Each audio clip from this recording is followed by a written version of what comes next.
Now, in this video, i-convert natin ang standard form na quadratic function into a vertex form. So, gagawin nating vertex form to. So, paano yon? Siyempre, magko-completing the square tayo. So, para magawa yon, tignan nyo lang yung gitnang term which is yung 10x. So, again, i-divide natin yan by 2. So, 10 divided by 2 is 5. Then, isa-square natin yung kalalabasan niya. So, 5 squared is 25. So, ayan yung i-add natin sa equation. So, y is equal to x squared plus 10x plus 25 plus 7. Now, since para hindi mabago yung value ng equation natin, para maging same pa rin, magma-minus tayo ulit ng 25. 'Di ba?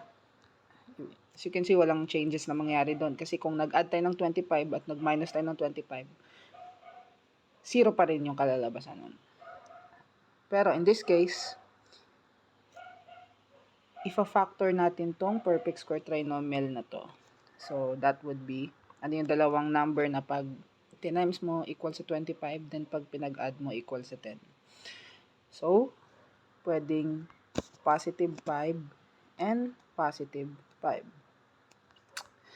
Now, ang magiging factor nitong x squared plus 10x plus 25 ay x plus 5 squared. Ayan, x plus 5 squared. Now, nakikita nyo tong positive 7 and negative 25. So, again, isi-simplify lang natin yan. So, 7 minus 25 is negative 18. Ayan. So, yan, na-transfer na natin into vertex form yung ating quadratic function na kanina ay naka-standard form. So, paano na to?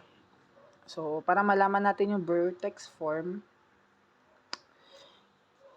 ang value ng magiging or ang plot or magiging coordinate ng vertex ng quadratic function na to is yung value ng x nito na magpapa-0 sa part ng function na to at saka tong constant na negative 18.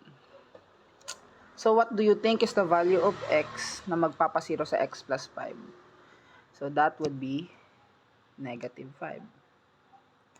And then, ang value ng y natin is itong constant lang na to, which is y is equal to negative 18.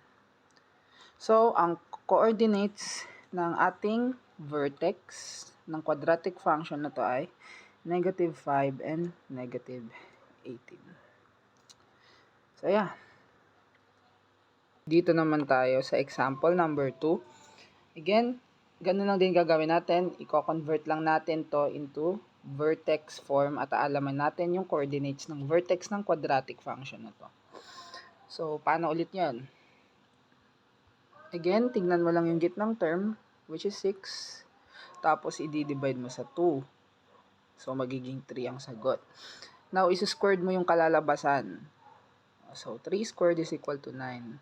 So, ayan yung i-add mo sa quadratic function mo. So, y is equal to x squared plus 6x plus 9. Ayan, plus 9. Now, since nag-add ka ng 9, wait, bring down lang natin tong isang 9. So, ayan, plus 9 ulit. Now, since nag-add ka ng 9, para maging same pa rin yung value ng function mo, mag-subtract ka lang ulit ng 9. Now, ang gagawin mo ulit dito, if-factor mo itong perfect square trinomial na to. So, ano yung ulit yung dalawang number na pag times mo equal sa 9, sa positive 9.